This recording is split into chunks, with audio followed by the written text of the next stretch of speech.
Bismillahirrahmanirrahim. Assalamualaikum warahmatullahi wabarakatuh.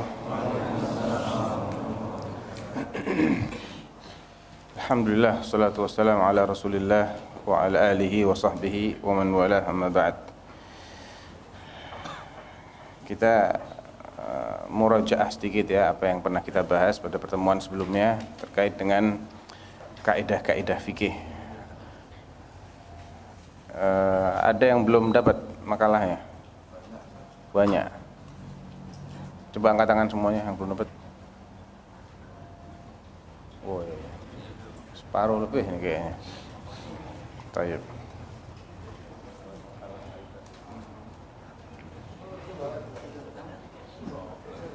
Hah? Ada lagi? Baik. Coba dibagi dulu biar sama-sama pegang makalah.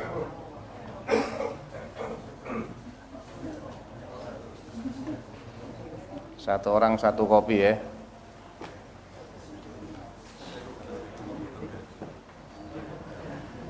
Syaratnya kalau dapat makalah harus rutin kajiannya. Jangan lupa sama syaratnya. Taib, kita ulang kembali tentang kaidah-kaidah fikih biar semuanya dapat. Kaidah fikih ya, hukum asalnya atau dari definisinya kaidah itu adalah ma yubna alaihi ghairuh. Sesuatu yang menjadi pondasi tumpuan apa yang ada di atasnya. Fikih itu ma'rifatul ahkam asy-syar'iyyah bi adillatiha at-tafsiliyah, mengenali hukum-hukum syar'i berdasarkan dalil-dalilnya yang terperinci. Itu namanya fikih. Jadi kaidah fikih definisinya seperti yang di kolom paling atas, hukmun syar'iyyun fiqhiyyun aghlabiyyun yu'khadhu minhu ahkam juz'iyyat katsirah. Nah, antum kalau mau catat terjemahannya. Hukum syar'i yang berkaitan dengan fikih, hukmun syar'iyyun fiqhiyyun, berkaitan dengan fikih. Aghlabi apa artinya? Sifatnya berlaku pada sebagian besar kasus. Enggak semuanya ya, tapi sebagian besar. Hukum syar'i yang berkaitan dengan fikih yang berlaku pada sebagian besar kasus, yu'khadhu minhu ahkam juz'iyyat katsirah. Yang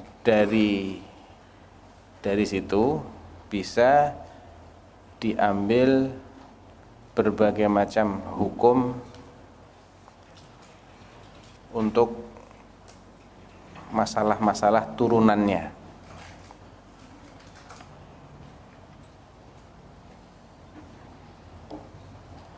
Yang darinya bisa diambil berbagai macam hukum untuk masalah-masalah turunannya yang banyak. Jadi ini ada induk masalah. Kaidah ini nanti dia punya turunan-turunan. Dan ini bisa diaplikasikan ke banyak sekali permasalahan fikih.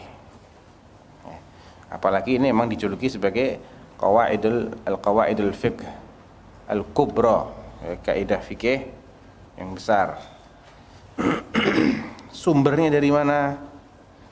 Pernah kita bahas dari dalil-dalil syar'i maupun dari istiqra' furu' fiqhiyah.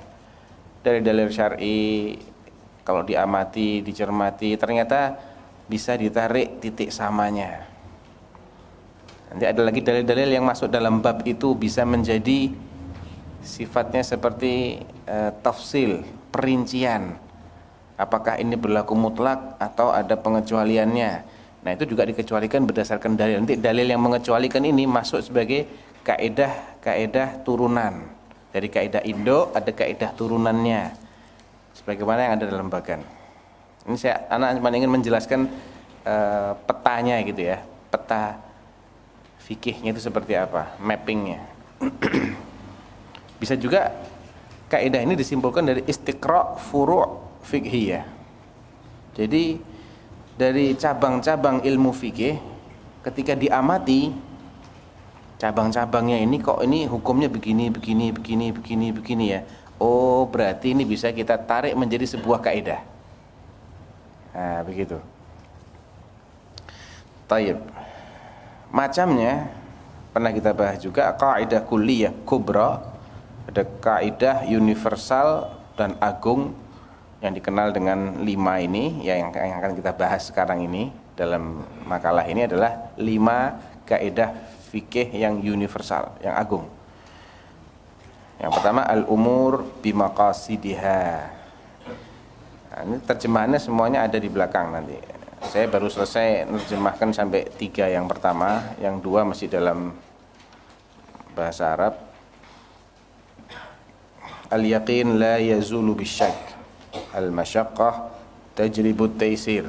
Nah, sampai 3 ini saya sudah terjemahkan. Tinggal yang keempat, la darara wa la dirar, dan al-adah muhakkamah. Itu yang belum ana terjemahkan. Itu macam kaidah fikih. Artinya al-umur bimaqasidiha itu secara garis besar adalah segala sesuatu, segala perbuatan, ucapan, hukumnya itu ditinjau dari maksudnya, dari niatnya. Dan ini kemarin sudah kita ulas secara singkat. Kaidah fikih besar yang kedua adalah al-yaqin la yazulu bisyak, sesuatu yang diyakini enggak bisa dihilangkan, digeser hanya karena adanya syak, keraguan-raguan. Yang ketiga al-masyaqqah tajlibut taysir, adanya kondisi yang menyulitkan mengundang datangnya kemudahan dari syariat. Adanya kondisi yang menyulitkan itu mengundang datangnya kemudahan dari syariat. Yang keempat la darar wa la dirar. Darar di sini madarrah yang sudah atau madarat secara sepihak maupun dirar saling memudaratkan, ini juga dilarang. Baik madarat itu akan datang maupun sudah datang. Kalau akan datang dicegah supaya enggak datang. Kalau sudah datang dihilangkan atau dikurangi. Dan yang kelima al-adah muhakkamah. Tradisi itu bisa menjadi acuan hukum, tentunya dengan syarat-syarat. Enggak mutlak. Ada yang sifatnya kaidah kulliyah sughra. Ya, enggak terlalu besar, tidak masuk dalam semua bab fikih. Hanya masuk dalam satu bab saja. Contohnya al-kharaj bid-dhaman. Al-kharaj bid-dhaman. Kharaj bid-dhaman maksudnya sesuatu yang bisa memberikan keuntungan, hasil yang menguntungkan itu harus dibarengi dengan dhaman, jaminan. Maksudnya orang boleh ngambil untung kalau dia siap rugi. Intinya gitu lah. Orang boleh ngambil untung kalau dia modali, kalau dia bertanggung jawab, dia boleh ngambil untung. Berarti ada tanggung jawab, ada resiko, ada modal yang dia korbankan. Ini merupakan sebab seseorang boleh mengambil faedah. Ada lagi yang namanya dhabit. Dhabit ini hanya berlaku pada satu masalah, atau misalnya lebih kecil lagi. Jadi kalau itu dalam beberapa bab mungkin ya, tapi kalau dhabit itu satu bab saja. Contohnya ma ubina min hayyin fahuwa kamaitatihi. Berlaku pada bab sembelihan atau tentang hukum. Jadi arti dari kaidah ini ma ubina, sesuatu yang dipisahkan, min hayyin, dari makhluk hidup, manusia atau hewan, fahuwa kamaitatihi, hukumnya seperti bangkainya. Misalnya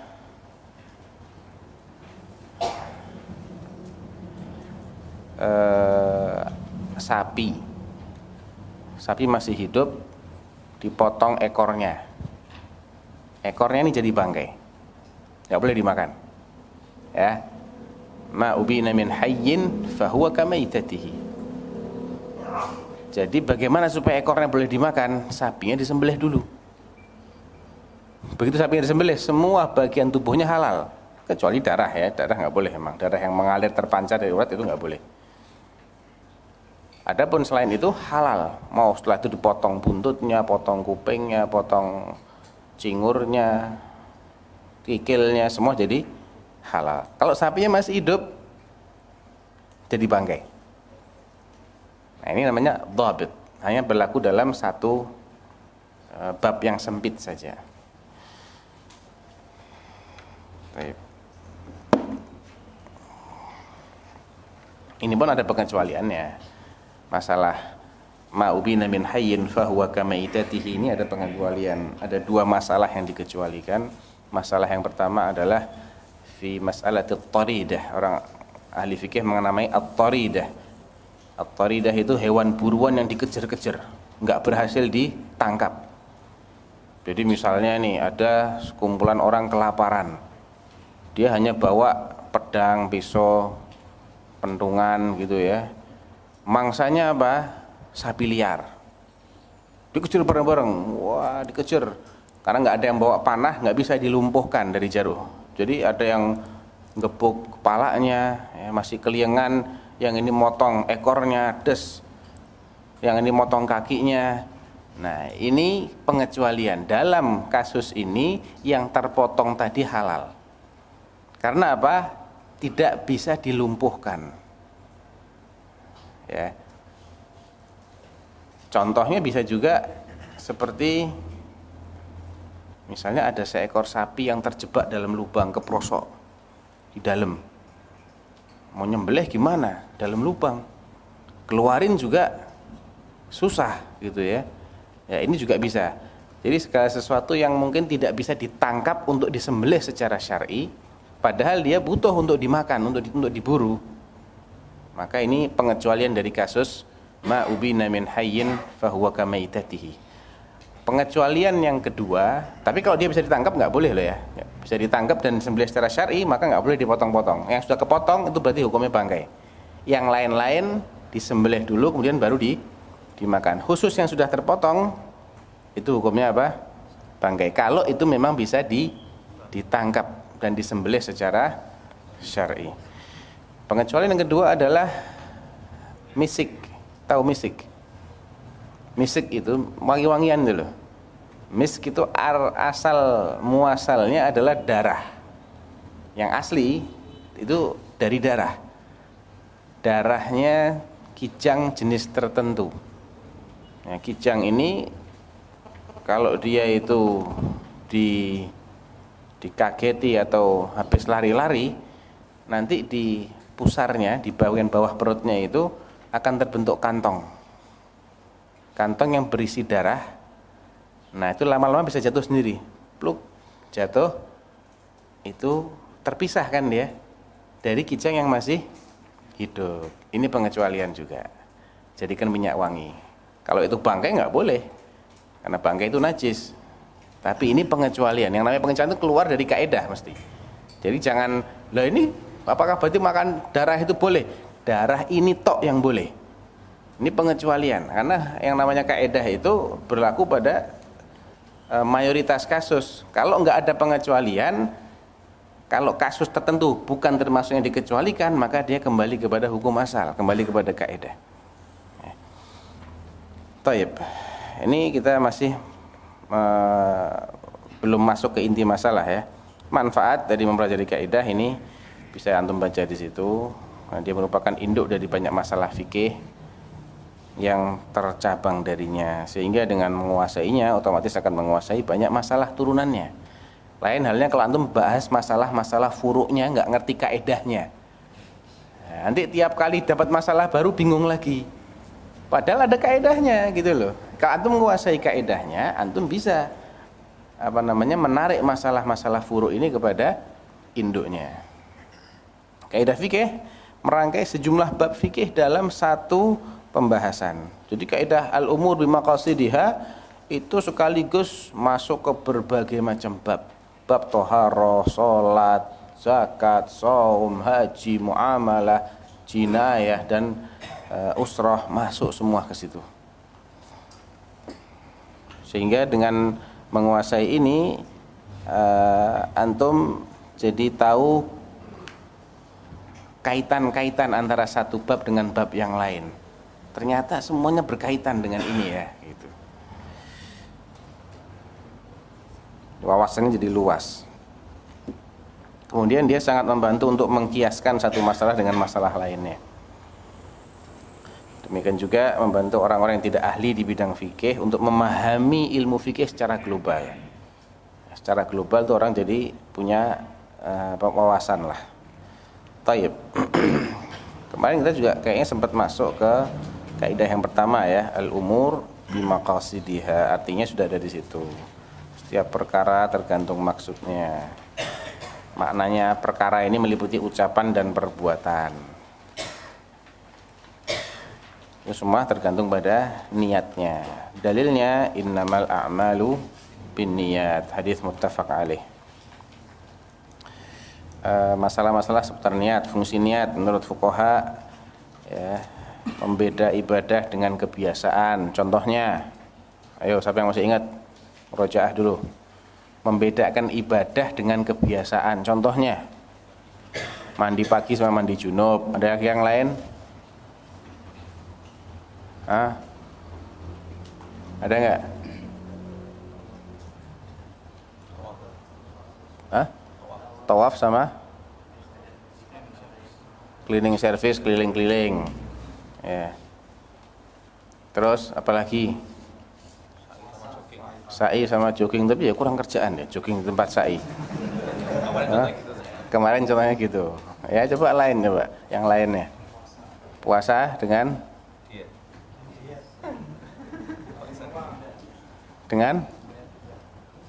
membayar denda. Enggak, itu kan ibadah satu dengan ibadah yang lain.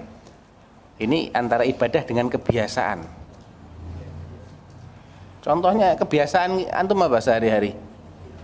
Tidur, makan, dan lain-lain.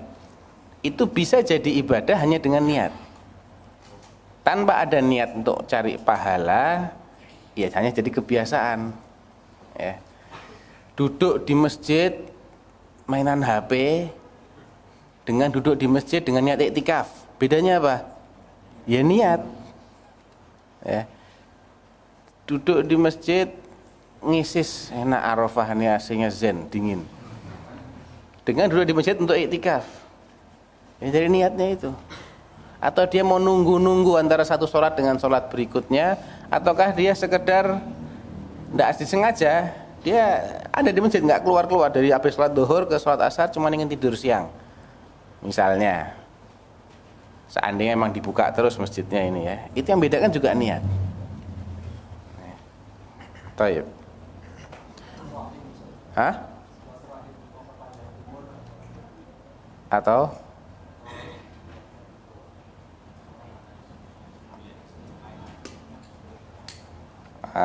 Itu masuknya masalah enggak, kalau contoh kebiasaan mungkin juga ada orang biasa dia berkunjung enggak diniatin untuk sholat, cuman dia seneng aja, hobinya dia datangi fulan keluarganya, tapi enggak ada niat untuk silaturahim, karena silaturahim itu sendiri sudah ibadah gitu loh, cuman dia berkunjung saja misalnya. Nah, ini juga beda, dari niatnya sudah membedakan. Dia juga pembeda antara sesama ibadah, sama-sama sholat bisa beda gara-gara niat. Contohnya sholat wajib sama sholat sunnah, kalau itu pembeda ya bisa sih ya, pembeda ibadah itu sendiri bisa kita bagi dua. Pembeda tingkatan ibadah antara yang wajib dengan sunnah, tingkatannya kan beda, atau jenisnya beda. Sama-sama sholat sunnah, tapi yang ini niatnya apa? Misalnya tahiyatul masjid, yang satu lagi niatnya syukrul wudu, atau niatnya qobliyah, yang ini niatnya sholat bainal adzan wal iqamah. Sama-sama sunnahnya, tapi beda jenisnya, atau membedakan tingkatannya. Masuk masjid,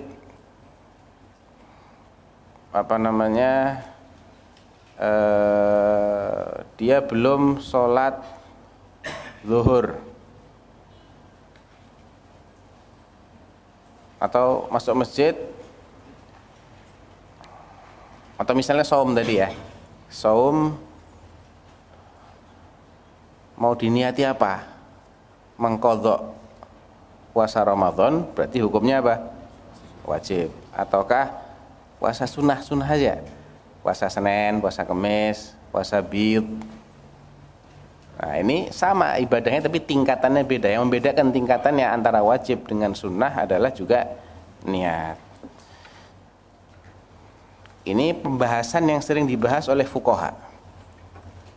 Ada fungsi niat yang sering dibahas oleh ahli akidah. Nah, biasanya kaitannya syirik atau tauhid. Nah, kalau tauhid apabila dia niatnya lillahi ta'ala. Syirik kalau niatnya li ghairillah. Tadi ada yang lewat ya, pembeda antar sama muamalah. Contohnya. Anda sudah sebutkan kemarin contohnya. Muamalah bukan ibadah. Apa masuk niat situ? Masuk. Contohnya apa tadi? Bayar utang dengan ngasih sedekah. Atau bisa haram, bisa dapat pahala gara-gara niat. Contohnya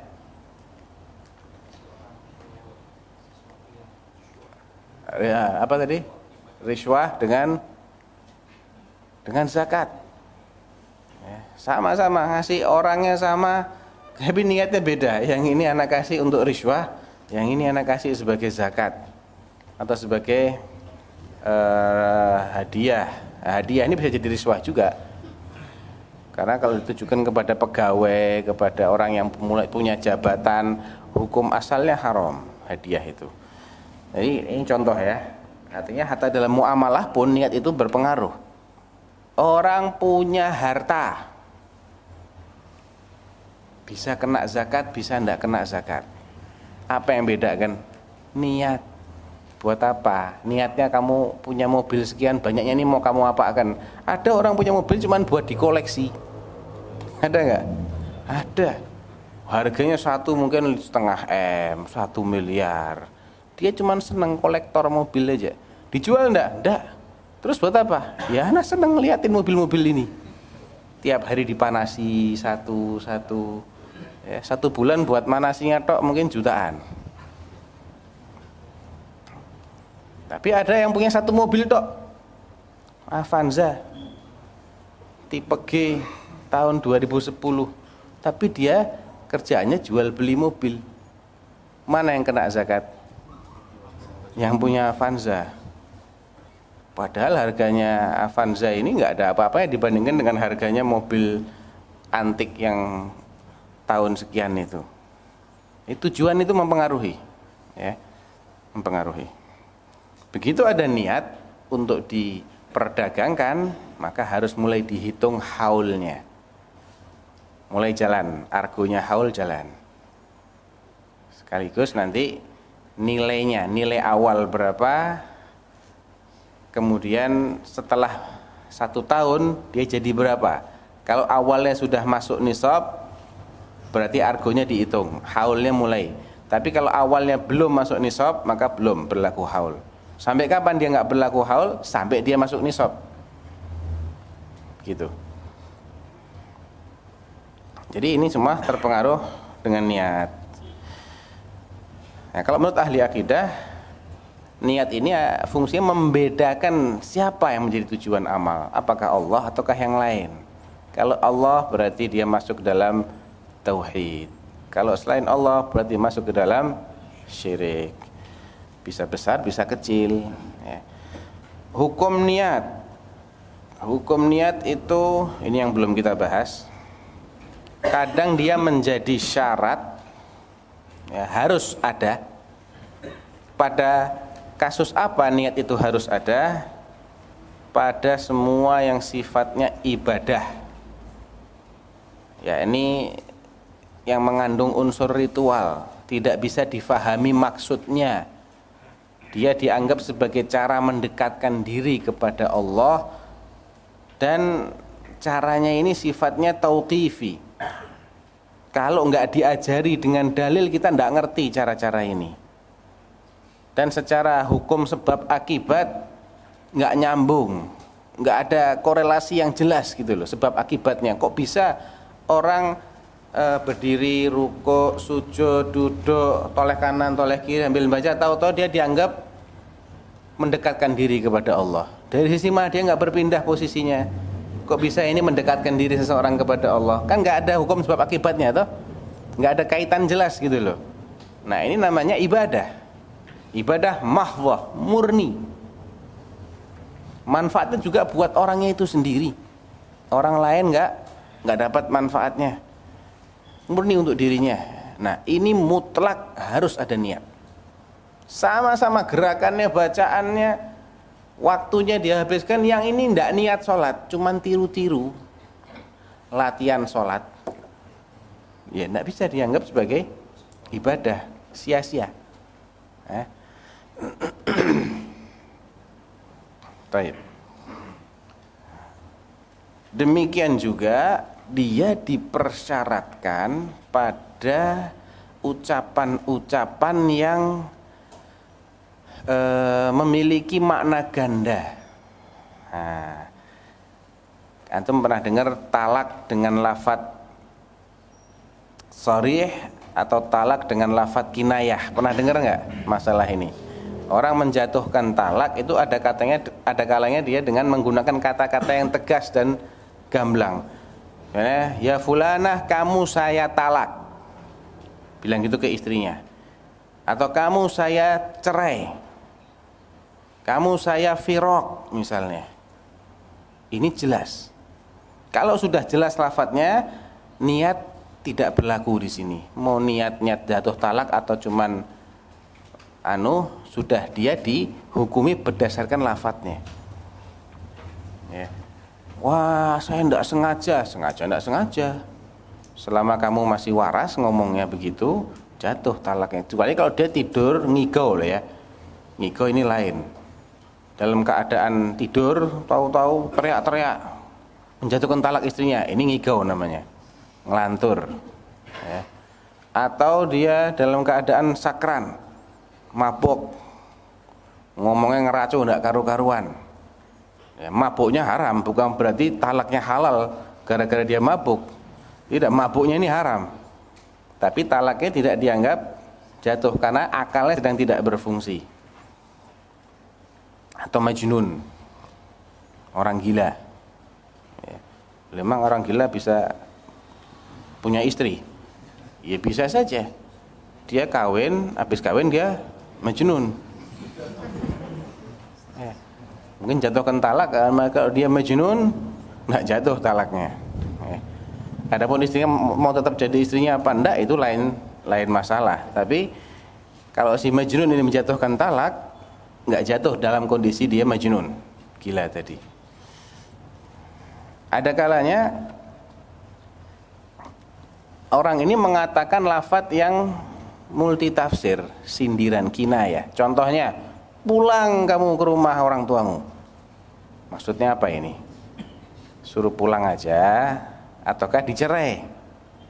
Ya, saya tidak mau lagi satu rumah sama kamu.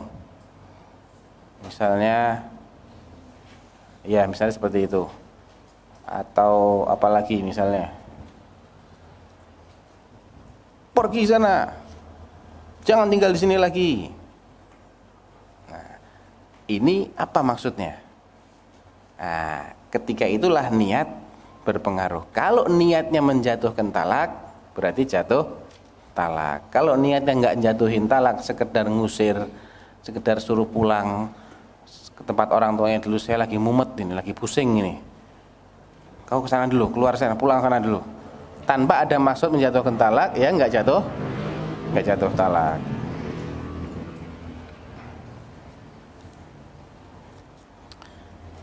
Nah, ada kalanya niat nggak dipersyaratkan, kebalikannya. Kalau sudah jelas-jelas lafadznya menjatuhkan talak, ya, atau bisa juga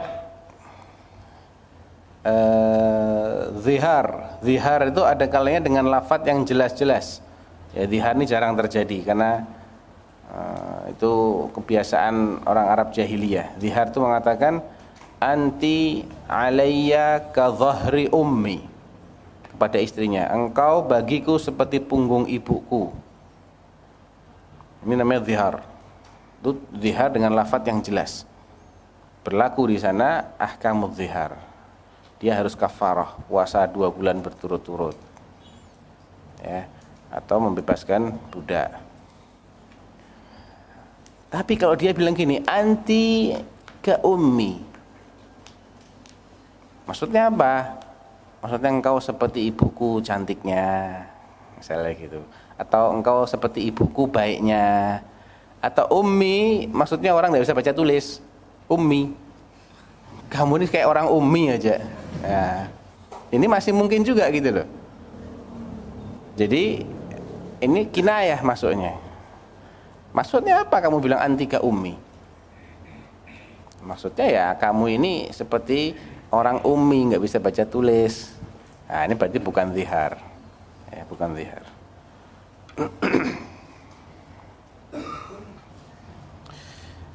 Tidak dipersyaratkannya niat adalah ketika lafadznya sudah jelas. Jadi dia tidak bisa ngeles. Kalau sudah jelas, kamu saya cerai, jatuh. Afwan, anak nggak sengaja. Oh, sengaja nggak sengaja. Nggak bisa dipermainkan ini karena apa? Hukum asalnya al-luhum wal abdha'. Apa hukum asalnya? Darah dan kemaluan hukum asalnya haram. Ini kaitannya dengan halal enggak ini? Digauli setelah itu. Hukum asalnya enggak halal loh. Dia menjadi halal karena ada pernikahan. Ketika talak ini diucapkan, berarti mengembalikan seseorang kepada hukum asal. Makanya nggak bisa dipermainkan di sini. Tidak dipersyaratkan juga pada hal-hal yang sifatnya perlu dihindari. Contoh, najis. Najis itu dilakukan ataukah dihindari? Tidak dilakukan, dihindari. Contohnya, orang membersihkan najis itu tidak perlu pakai niat, tidak apa-apa, sah. Misal, syarat sahnya sholat diantaranya adalah bersih tempat dan pakaian dari najis. Apakah antum harus pakai niat? Saya berniat membersihkan tempat dan pakaian saya dari najis. Oh, enggak perlu. Lihat aja. Oh, enggak ada najis. Bersih. Udah cukup. Ya. Contoh lain, membersihkan najis tanpa disengaja. Yang penting kalau akhirnya bersih, sah. Contohnya orang bajunya kena kencing. Ya. Belum dia cuci, dia jemur di jemuran, turun hujan. Kehujanan habis itu kering, kena panas matahari. Besok pagi dia mau cuci, dia lihat semalam ternyata kehujanan dan paginya sudah kering, nggak ada lagi bekas-bekas kencing, sah, bersih ya, tanpa harus diniati terlebih dahulu ya. Ini hal-hal yang sifatnya dihindari, najis, kemudian apalagi ya, menghindari zina, menghindari judi, menghindari khamar. Tidak perlu ada niat khusus supaya dia dianggap sah menghindari hal-hal tersebut. Enggak perlu. Pokoknya tidak melakukan itu sudah sah.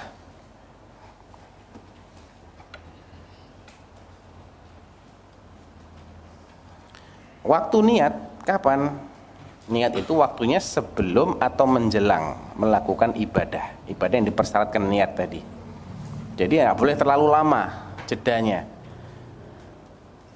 Kalau terlalu lama nggak sah dianggap sebagai niat. Harus sesaat sebelumnya atau mengiringi. Ya, mengiringi. Jadi adanya kesadaran saya ini mau apa toh? Sadar gitu loh. Itu niat namanya. Saya mau melakukan sesuatu. Apa ini? Sholat duhur. Gitu. Apa yang bisa membatalkan niat? Pembatal niat ada 3 macam, yaitu apabila dia memutuskan niatnya, diputus. Contohnya puasa, dia tidak makan, tidak minum, tapi dia memutuskan niatnya.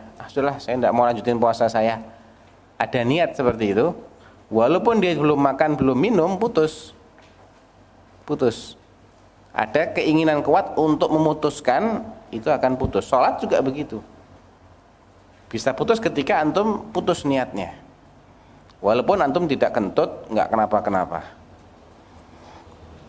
Bisa juga ketika seseorang ragu dalam melanjutkan.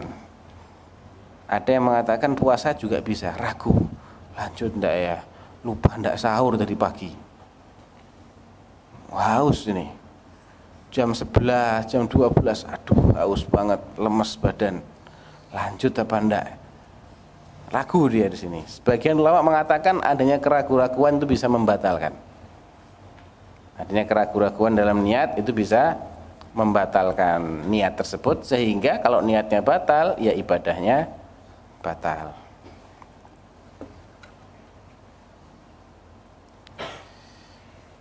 Termasuk pembatal niat adalah tekad untuk memutuskan. Bedanya apa dengan yang pertama? Bedanya yang pertama ini saat itu sudah dia putus. Adapun yang ketiga ini misalnya, nanti aku tak puasa beduk aja. Ini nanti pas adzan zuhur mau tak batalkan. Apakah batalnya itu begitu zuhur ataukah sejak dia bertekad? Sejak dia bertekad. Ya, sejak dia bertekad untuk memutus itu sudah dianggap putus.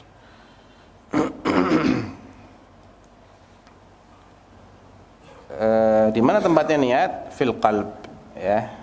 Bukan fil lisan, bukan. Fil qalb. Fungsinya apa kita tahu? An-niyatu fil qalb. Fungsinya adalah kalau lupa tidak melafadzkan niat, tidak ada masalah. Atau kalau yang dilafatkan keliru, nggak sesuai dengan maksudnya, maka yang diperhitungkan adalah lafadz atau maksud? Maksud, bukan lafadznya. Seperti orang mau sholat sebagai makmum ngomongnya keliru.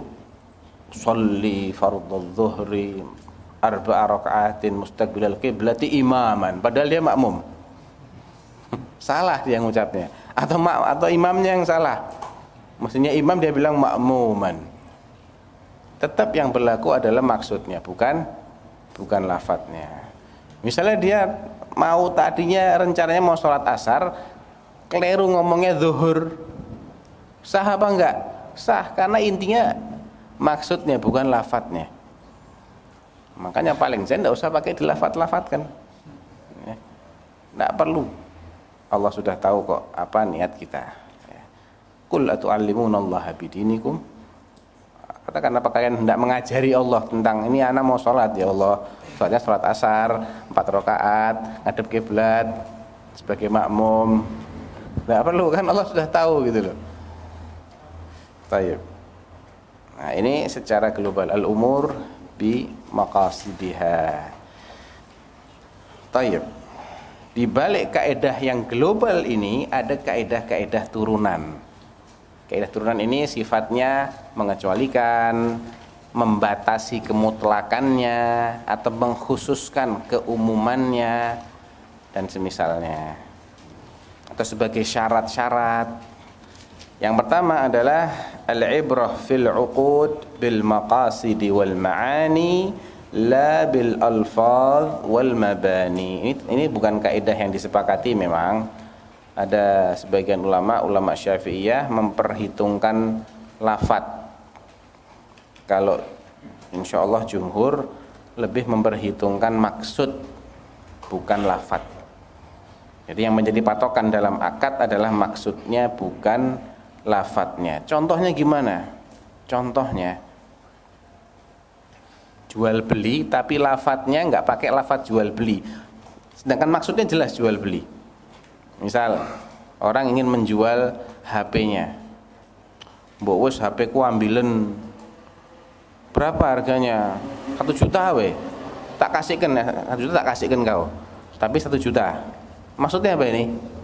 Jual beli. Ya, jual beli maksudnya. Walaupun enggak pakai lafaz HP ku beliin. Ya. Tolong HP ku beliin enggak. Tak kasihkan maksudnya tak jual.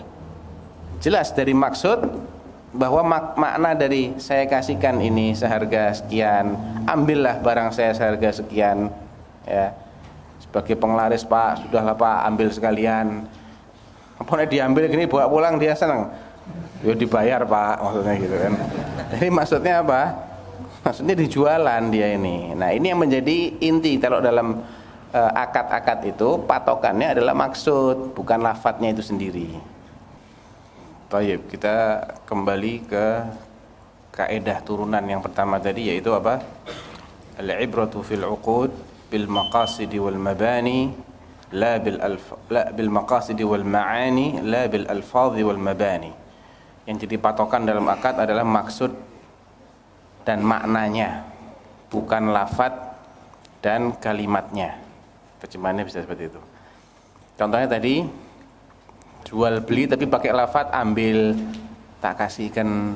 Contoh lain apa? Misal, Anda pernah ngalami ini. Biasanya pejabat-pejabat ini, ya nanti ada ucapan terima kasihnya loh Pak. Pau, maksudnya apa? Apa maksudnya? Amplop. Amplop kosong apa isi? Isi. Istilahnya ucapan terima kasih, tapi hakikatnya riswah, nyogok. Ya. Sering itu terjadi. Halal apa haram? Haram. Loh, terima kasih kok haram? Iya, hitungannya bukan ucapannya, bukan lafadznya, tapi maksudnya. Ya, ini kan kewajiban Anda menunaikan tugas. Anda kan sudah digaji oleh negara. Kok pakai minta duit lagi? Itu namanya imma riswah wa imma ghulul wa kilahuma haram. Ghulul itu minal kabair, termasuk dosa besar. Ya. Hadayal ummal ghulul, walaupun namanya hadiah. Wah, atas jasa Anda menyelesaikan perkara saya kasih hadiah Pak ya. Mohon Pak, terima hadiah saya. Bahasanya hadiah, hakikatnya ghulul, riswah, sama aja. Jadi hakikat dari akad itu apa? Itu akad bukan? Akad. Akad itu enggak harus jual beli. Bisa ngambil saja tanpa bayar apa-apa, bisa menerima saja tanpa memberikan kompensasi, bisa ada kompensasinya. Kan muamalah itu banyak. Ada muamalah sifatnya muawadhah, ya, tukar menukar, ada barang diberikan, ada harta diambil. Ada yang sifatnya akhdun bila iwad, hanya ngambil tidak bayar apa-apa. Contohnya mendapatkan warisan, menerima hadiah, menerima riswah, menerima apalagi misalnya sedekah. Ada bayar tidak ngambil apa-apa.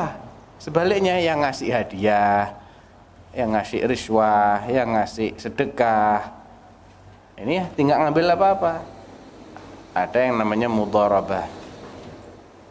Walhasil macam-macam.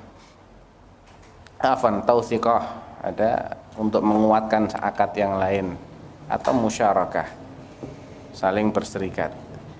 Jadi ini termasuk akad, termasuk muamalah, bentuk muamalah. Yang jadi patokan adalah maksudnya. Jadi jangan kita tertipu dengan lafadz, dengan istilah.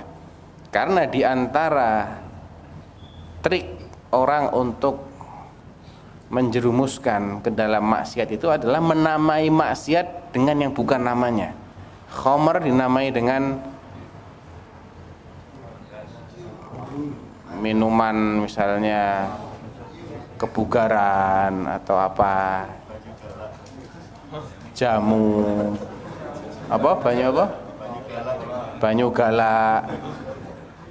Anjing dinamai dengan wedhus balap, kambing balap. Itu hati-hati, jangan terpedaya dengan istilah-istilah, padahal hakikatnya tidak seperti itu. Contohnya juga orang yang terpedaya adalah nabung di bank dianggap sebagai wadiah. Enggak, bukan wadiah itu. itu adalah qard. Oh, apa bedanya? Beda. Kalau wadiah itu barang yang diserahkan kepada orang yang bisa menjaganya, bukan bisa memanfaatkannya. Dia cuma dijaga tok, nggak dimanfaatkan sama sekali, dan dikembalikan, zatnya dikembalikan. Bukan yang dikembalikan adalah penggantinya, badalnya bukan. Zatnya itu dikembalikan. Contohnya kalau zat itu berupa uang, ya nomor serinya sama persis, nggak berubah. Titip 1 miliar, masukkan berangkas, kunci jebret, nggak bisa diambil di ATM, nggak bisa ditransferkan, nggak bisa antum gesek, nggak bisa, barangnya di berangkas. Itu kalau wadiah. Mana ada bank kayak gitu? Nggak ada kan? Yang ada adalah yang antum pakai itu, yang antum tarik, yang antum transfer itu adalah badalnya, badal. Jadi barang lain yang setara, sama fungsinya dengan itu, sama nilainya dengan itu. Makanya antum taruh di bank, antum bisa ambil di ATM, keluarnya beda lagi. Ya, nyetornya merah, keluarnya biru. Ya, atau sebaliknya, nyetornya biru, nariknya merah. Bisa digesek, berkurang dia. Nah, ini namanya qard. Nah, kalau hakikatnya qard, berlaku hukum qard, bukan yang berlaku hukum wadiah. Sehingga semua manfaat yang sifatnya sepihak hanya dirasakan oleh antum sebagai yang nabung, dan kaitannya karena antum punya tabungan di situ, itu masuk kategori riba, gitu loh. Tapi kalau itu diklaim sebagai wadiah, padahal hakikatnya qard, ya mereka akan menganggap halal ini, padahal hakikatnya tidak halal. Nah, itu perlunya kita mengetahui bahwasanya yang menjadi patokan dalam akad itu adalah hakikatnya, maknanya, bukan lafadznya, bukan kalimatnya, ya.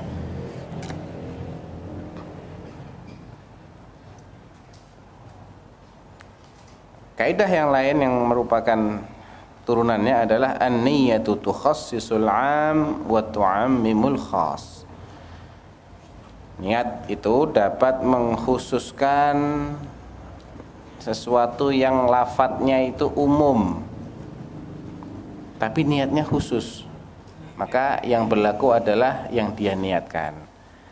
Atau sebaliknya, lafadznya khusus tapi niatnya umum, maka yang berlaku adalah yang dia niatkan. Contoh, Ana pernah sebutkan contohnya sebetulnya ya, tapi kayaknya sudah pada lupa. Sumpah, orang bersumpah, wallahi ana tidak mau lagi masuk ke rumahnya fulan. Dia habis ribut sama si fulan ini, wallahi ana tidak mau lagi masuk ke rumahnya fulan. Secara umum sumpahnya ini berlaku umum, saya tidak mau masuk lagi ke rumahnya si fulan ini, ya selamanya. Tapi niatnya dia apa? Apakah dia memang berniat selamanya saya tidak akan datang lagi ke rumahnya dia, ataukah selama saya masih musuhan, selama saya masih kesal sama dia saja, nanti kalau dia sudah baik sama saya akan ke rumahnya. Apa niatnya? Nah, itu yang menjadi ukurannya. Kalau dia meniatkan selamanya, ya selamanya. Begitu dia masuk rumahnya fulan, dia wajib mengkafarati sumpahnya, wajib. Dia melanggar sumpah berarti. Tapi kalau dia niatnya selagi saya kesel, selagi dia belum minta maaf, saya wallah tidak akan ke rumahnya dia. Niatnya begitu, walaupun lafadznya umum, tanpa ada keterangan selagi saya kesel atau selagi dia belum minta maaf, maka yang berlaku adalah niat dan maksudnya ini. Sehingga ketika dia sudah minta maaf atau ketika sudah tidak kesel lagi, dia datang ke rumahnya, dia nggak dianggap melanggar sumpah. Atau sebaliknya, lagi jengkel sama fulan, diundang makan, diundang sarapan. Suf, ente diundang sarapan besok sama sohibak, kata, sama temanmu si fulan. Wallah anak nggak mau sarapan di rumahnya dia. Terus jam 7 lewat atau jam 8 telepon lagi, sarapannya diganti makan siang gimana? Nah, niatnya dia apa? Kalau niatnya khusus sarapan, Anda tidak mau, karena dia cuma nyediai bubur kacang hijau misalnya, atau bolu kukus. Ngapain Anda cuma dikasih bubur kacang hijau, dikasih bolu kukus? Tapi kalau makan siangnya enak, nasi mandi. Nah, ya mandi laham lagi, atau pokoknya enak lah, sate atau sate buntel atau apa gitu ya. Niatnya dia apa? Niatnya khusus tidak mau sarapan, atau pokoknya tidak mau makan di rumah dia, mau sarapan, makan siang, makan malam, makan sore. Saya tidak mau makan di rumah dia. Kalau niatnya khusus sarapan, ketika itu diganti makan siang dan dia datang, dia nggak ngelanggar sumpah. Tapi kalau niatnya selamanya hanya makan siang ini cuman kebetulan, sarapannya hanya karena dia ngundang sarapan. Tapi maksudnya ini adalah makan di mana, makan kapan pun saya tidak mau kalau yang ngundang fulan. Yang berlaku adalah niatnya. Walaupun lafadznya khusus, tapi karena niatnya umum, maka yang dilakukan adalah niatnya. Kebalikan dari kasus yang pertama. Itu bentuk dari kaidah an-niyatu tukhassisul 'am wa tu'ammimu al-khas. Masih berkaitan dengan sumpah. Al-aiman mabniyatun, ini al-aiman ya, bukan al-iman tapi al-aiman, makanya hamzahnya di atas. Maksudnya jamak dari yamin. Yamin itu artinya sumpah. Al-aiman mabniyatun 'alal aghrad la 'alal alfaz. Sumpah itu dibangun berdasarkan tujuannya, bukan berdasarkan lafadznya. Tapi ini ada syaratnya, yaitu ketika lafadznya bisa difahami sebagai sumpah. Tujuannya apa orang dia ini bersumpah? Apakah tujuannya sekedar mengancam supaya tidak dilakukan, atau tujuannya memang dia bersumpah? Ya, misalnya ancaman cerai. Wallahi kalau sampai kau pergi ke rumahnya fulan, kamu saya cerai. Ini maksudnya memang ingin menjatuhkan cerai ketika itu terjadi, atau sekedar ngancem aja? Ya, ngancem aja atau memang ingin menjatuhkan cerai? Nah, kalau dia memang tujuannya ingin menjatuhkan cerai dan itu dilanggar, jatuh cerai. Tapi kalau tujuannya sekedar mengancam, saya tidak bermaksud menceraikan, saya cuma ngancam aja gitu loh. Ini sekedar sebagai tahdid, ancaman, maka tidak jatuh cerai. Tapi syarat kata-katanya harus bisa difahami sebagai lafadz sumpah. Ya. Demi Allah, saya bersumpah. Ya, ada kata-kata sumpah lah. Ya. Contohnya juga orang yang sumpahnya laghul yamin. Biasanya orang Arab suka gitu. Ente tahu enggak fulan di mana? Wallah enggak tahu. Enggak bermaksud mau sumpah. Ya sudah. Laghul yamin istilahnya. Sesuatu yang memang biasa, nyepak gitu ya. Jebret wallah, jebret wallah, jebret wallah.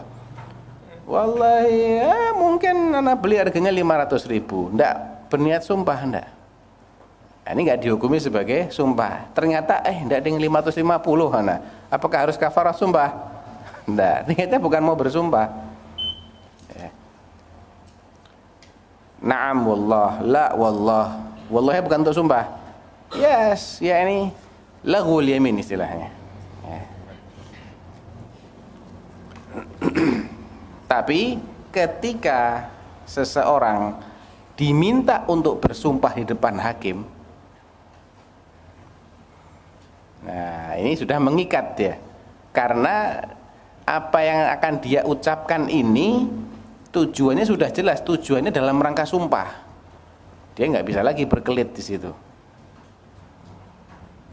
Misalnya ada orang yang mau berkelit disumpah, anak-anak lupa contohnya di sini. Ntar nanti kalau ingat tak sebutkan di pertemuan yang berikutnya. Jadi intinya sumpah itu patokannya adalah maksudnya, bukan lafadznya. Kalau maksud beda dengan lafadz, pada lafadznya menggunakan kata-kata sumpah, maka yang berlaku maksudnya. Jadi kalau lafadznya bukan sumpah, ya dia bukan sumpah. Dan yang keempat, yang terakhir sekalian ini, la thawaba illa biniyah. Tidak ada pahala kecuali kalau ada niat untuk cari pahala. Ini berlaku bagi perbuatan-perbuatan yang sifatnya sekedar kebiasaan, tidak otomatis menjadi amal soleh dengan sendirinya, menjadi ibadah dengan sendirinya. Untuk dia bisa jadi ibadah harus ada niat. Tapi kalau dia itu bukan masuk kategori ibadah, tapi merupakan sesuatu yang kita diperintahkan untuk menjauhinya, maka dia sah masuk, sudah dianggap menjauhi walaupun tidak ada niat. Tapi dapat pahala apa tidak, ini tetap perlu niat. Orang menjauhi zina, dia dibilang menjauhi zina, tapi kalau tidak diniatkan, saya menjauhi zina bukan karena saya itu karena saya tidak seneng aja zina. Dia nggak mengharapkan ingin dapat pahala dari Allah. Kenapa kamu nggak zina? Saya nggak kepengen zina. Niatnya itu, iya, nggak ada pahalanya. Walaupun dia dikatakan dia menjauhi zina, tapi ada pahala nggak? Nggak ada. Kenapa kamu nggak ngerokok? Ya, saya nggak senang sama baunya rokok. Nggak ada niat lain, nggak ada. Nggak takut, bukan karena takut kalau merokok itu termasuk perbuatan yang diharamkan misalnya. Perbuatan yang membakar uang, menyia-nyiakan harta, mengganggu orang lain. Enggak, cuma enggak senang sama baunya rokok. Ya dia dianggap tidak ngerokok, tapi enggak ada pahalanya. Kenapa kamu tidak mencuri, enggak mabuk-mabukan? Jawabannya ya karena mencuri ini perbuatan yang tercela. Saya ingin jaga nama baik saya. Enggak ada niat untuk cari pahala di akhirat karena takut azab Allah bagi seorang pencuri. Enggak ada niat ke sana. Ya dia tidak ada pahalanya. Yang mabuk-mabukan, kenapa enggak mabuk-mabukan? Ya karena mabuk-mabukan ini boros, ya buang-buang duit, ya. Baunya bau khamr mulutnya. Dia enggak mengharap pahala. Ya enggak ada pahalanya. La thawaba illa biniyah. Ibadah juga gitu. Ada kalanya ibadahnya, kenapa kamu puasa? Lah orang-orang pada puasa, saya malu enggak puasa. Ya, enggak ada pahalanya. Enggak ada pahalanya. Walaupun amalan-amalan itu amalan yang zahirnya ibadah. Zahirnya ibadah, tapi tidak diniati untuk ibadah, tidak ada pahalanya walaupun dia dianggap sah. Jadi beda antara ini sah, ini tidak sah, atau ini tidak sah, ini sah, ini diterima. Beda. Tidak sah berarti dia dituntut untuk melakukan lagi, belum gugur kewajibannya. Biasanya karena syaratnya ada yang ketinggalan, atau rukunnya ada ketinggalan, atau dia melakukan pembatal amalan. Walaupun syarat dan rukun tidak dia tinggalkan, tapi dia melakukan sesuatu yang membatalkan, maka jadi batal alias nggak sah. Artinya dia dituntut untuk mengulangi. Ada kalanya dia dianggap sah, tapi nggak diterima sama Allah. Contohnya orang yang sholat setelah memenuhi syarat dan rukun sholat, dan tidak melakukan pembatal sholat, tapi niat sholatnya riya. Ada pahalanya enggak? Tidak ada. Apa harus ngulangi? Tidak. Tidak harus ngulangi. Ada yang namanya diterima oleh Allah. Ini yang top. Ini hanya berlaku bagi orang yang bertakwa. Innama yataqabbalullahu minal muttaqin. Makanya Ibnu Umar mengatakan ketika menjelang wafatnya, sahabat yang terkenal rajin ibadah ini, sahabat Rasulullah, alim min ulama as-sahabah, mau mati dia nangis. Nah, kenapa kok nangis ente? Ente mestinya senang, ente sahabat Rasulullah, ente menyertai Rasulullah dalam jihadnya, Rasulullah meninggal dalam keadaan ridha kepada kamu. Ini harusnya berbesar hati, senang. Kalau ana tahu Allah menerima sholatku sekali saja, saya baru senang. Karena kan nggak diberitahu apakah Allah menerima apakah tidak. Kalau ana diberitahu ada sholat saya yang diterima oleh Allah, baru saya senang. Kenapa? Innama yataqabbalullahu minal muttaqin. Karena Allah hanya menerima dari orang-orang yang bertakwa. Kalau diterima amalnya, berarti dia bertakwa. Ini yang akan menyelamatkan dia. Sekedar dia banyak beramal saja, jangan terpedaya, jangan pede, karena kita belum tahu diterima apa tidak oleh Allah Subhanahu wa taala. Baik, kita cukupkan dulu. Wallahu taala alam, sallallahu alaihi Muhammadin wa ala alihi wasahbihi wasallam. Assalamualaikum warahmatullahi wabarakatuh.